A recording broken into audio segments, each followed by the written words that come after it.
প্রতিটি ইতিহাসের সাথে সংশ্লিষ্ট সেই দৃশ্যগুলোকে তার যে মূল চেতনা, সেই চেতনা সহ ধারণ করা উচিত।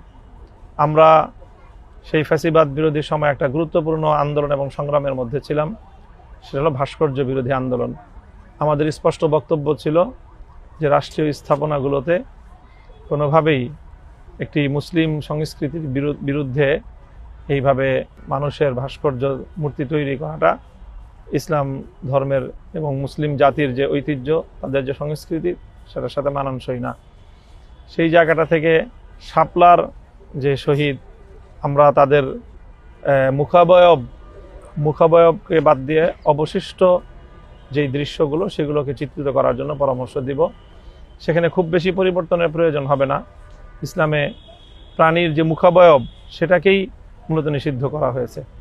কাজে সেই জায়গাটুকু যদি একটু করে দেওয়া হয়, মুখাবয়বটাকে মুছে ফেলা হয়, তাহলে বাকি দৃশ্য সব, অথবা বাকি রেপ্লিকা, বাকি ভাস্কর্য, সেগুলো নিষিদ্ধ হবে না। ভাস্কর্য সেটা প্রাণীর মুখাবয়বটুকু শুধুমাত্র ইসলাম ধর্মের দৃষ্টিতে এটার উপরে আপত্তির জায়গা রয়েছে। কাজে এরপরে আমি মনে করি যে এই জাতীয় জাদুঘর যে অবস্থায় আমি দেখলাম, আমার কাছে মনে হয়েছে এটা আরো অনেক বেশি সমৃদ্ধ করার জায়গা আছে।